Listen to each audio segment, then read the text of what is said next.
Hello and welcome to Tangiers Tavern, our ongoing series of topics that are important, noteworthy, and interesting to hookah smokers everywhere.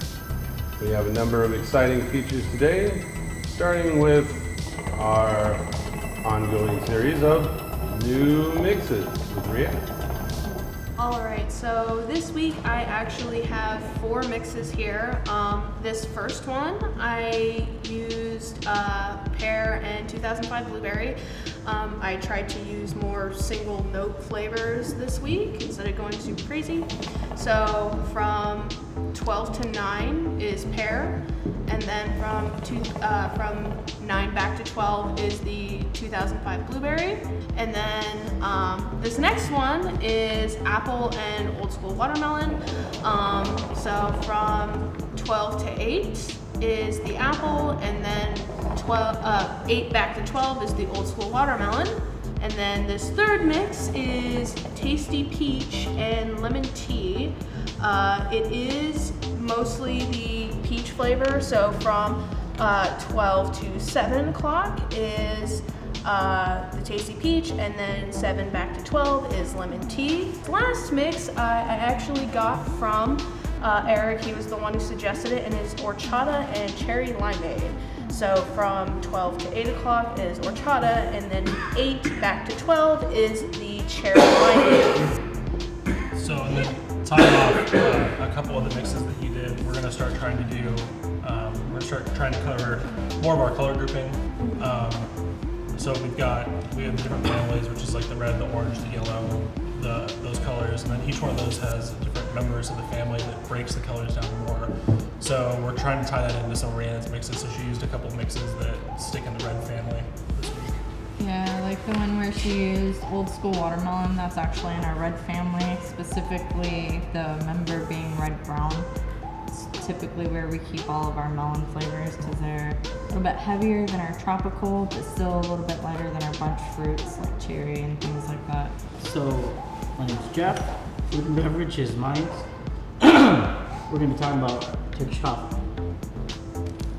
Turkish coffee is going to use some materials like Sev or Ibrik.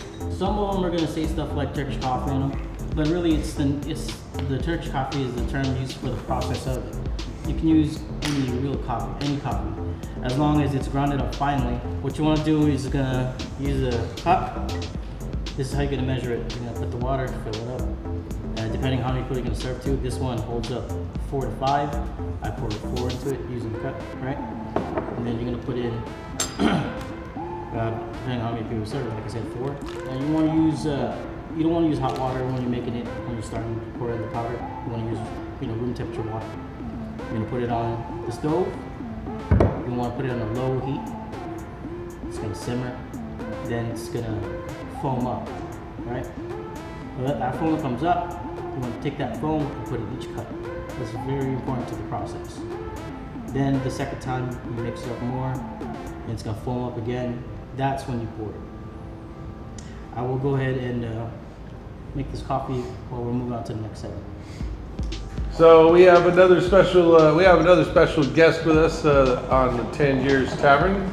This is Arbi of the famous Atmosphere Hookah Lounge in the Los Angeles area.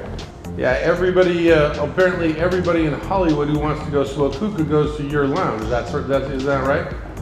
Oscar de la Hoya came. There was a DJ.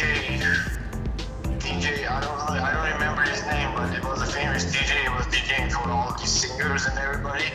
He came. It's funny, they come in because they heard about this place, and then they see it and everybody talks about it and they want to come here. For me, everybody's human. For me, everybody's the same. It's equal. Everybody's equal. So, Arbi, what do you want to say about what's going on in the hookah industry? What's interesting? What's new? What's changing? What's a giant pain in the butt? Obviously, a lot of things are changing in the hookah industry. A lot of new companies are coming in and out. You have to see, all the older companies that have been there for many, many years, they already are established. You won't touch all these. And the new ones, well, it's a good thing they're coming out. Like, how can I say it? to the good and to the bad. Some are good, some are not that great. Everybody wants to have a foot in there. Everybody wants to be in the pot. But you gotta be good if you want to be in the pot. Well, you got to pay your dues. You got to have done it for a while. Exactly. You have to be on top of your game to be in the pot. Not everybody is passionate about what they're doing. You know, success comes with passion. If you care, you will win. If you don't care, you won't win. So you guys have had a couple narrow scrapes with laws there in the LA area, huh? The issue is I don't think so. Hookah is any issue in there. Hookah has been around more than 100 years. My grandma was smoking hookah. My grandpa was smoking hookah. I was the one that always prepared the calls for them. I think hookah is not the issue that they want to ban it because you won't take that to the classroom and smoke it. I don't think so that's the issue. But I think there is other issues that is way too deep that we don't even know about it. What are you smoking now there, Arbi? Cashmere peach cane.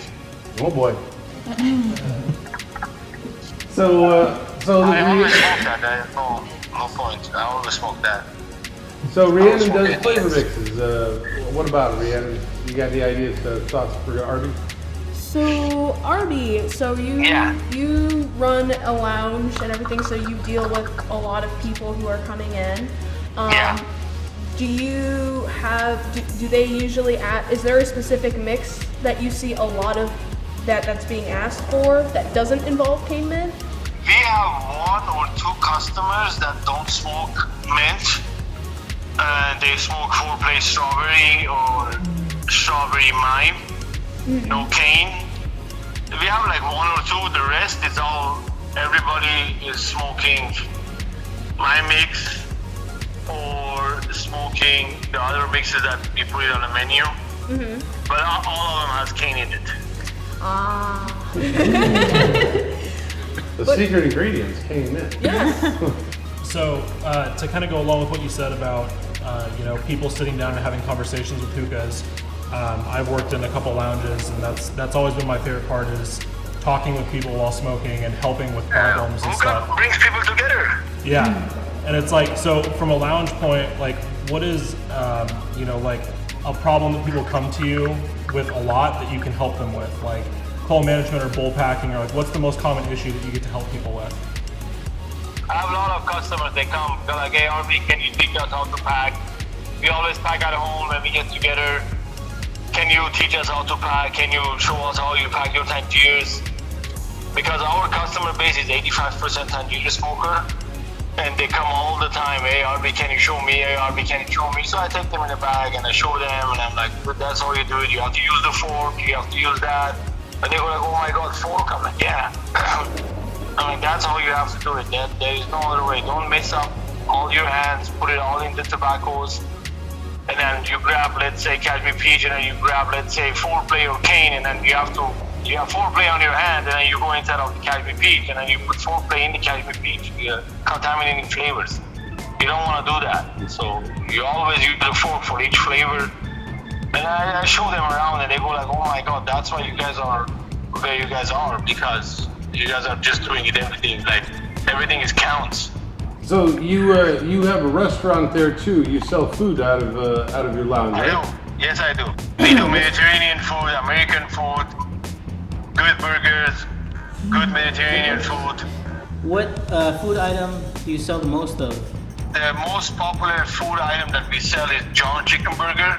And John was a very close friend of mine. He was a cop. Very close friend of mine. He got a bike accident and passed away. Rest in peace. And I dedicated the sandwich to him because he loved it. 50% of the sales of that sandwich goes to his family. You know, he was very close with me. He was one of my closest friends ever. And I did that. I switched it to John Chicken Burger because he loved it so much. He would always come eat it. He would always sit down and talk, catch up all the time. Twice a week he would come here. Do you put cane mint in the burgers too? Cane mint? No. You put caveman in everything else, that's why I was just asking.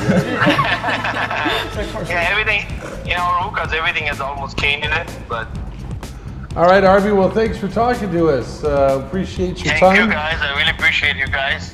I have a lot of love for you guys, a lot of support from my end. Yeah, we love you too, Arbi. Anytime you guys are around this area, don't even hesitate.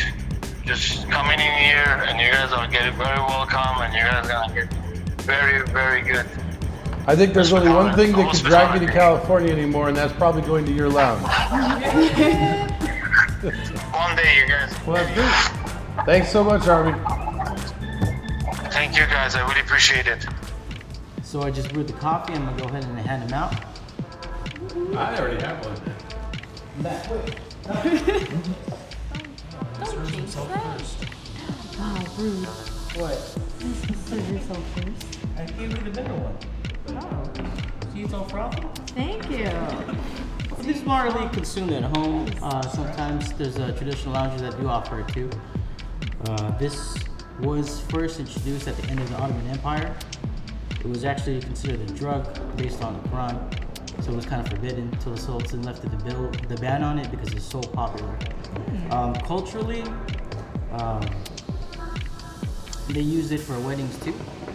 So there was to be a tradition where the bride would make, the future bride would make a cup of coffee for the husband while he has kind of like an interview with the family. Yeah, so it's a really nice strong drink. Again, sometimes they put cardamom, milk, sugar, mint, yeah. So who's tried the pear 2005 blueberry? I think that made all clear. Yeah. All right, what do you guys think of the 2005 blueberry pear? I gave it a 2. All right, what do we think about apple old school watermelon? Give it an 8. I give it like a 4 or 5. I'd say that before. Yeah, I don't think it made either flavor better. It wasn't unsmokable, but I give it a 6. 6. I liked it. The apple came through a lot. Watermelon came through on the tail end for me. So what do we give peach and lemon tea? It was really good. I liked it. I'd go 9 on that one. I like it a lot. I really enjoyed one summer, I believe. That's why I would probably smoke the most. On a veranda somewhere. Yeah. Yeah.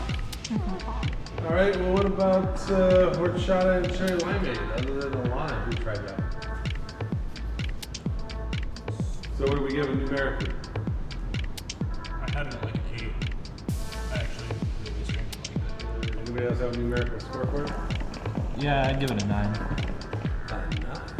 So pear 2005 blueberry, I gave it a 3. All right, 3. And apple old school watermelon, I gave it a 5. Not horrific. Not anything I'd like to accidentally repeat. Peach and lemon tea came out better than I thought, but I still am only giving it a 6. I kind of think peach and lemon tea together, it's like I said, is it peach lemon tea or is it lemon peach iced tea? Same general flavor concept. Now, on the other hand, the horchata cherry limeade, I only gave it a 6. I think there's potential there, but you know, that's the way I feel about horchata too. So that concludes this particular installment of Tangiers Tavern. Thanks much for checking us out. Feel free to visit our website, www.tangiers.us, and let us know how we're doing. Give us some new ideas, segments, information that we can present to everybody. Have a good time. See you soon.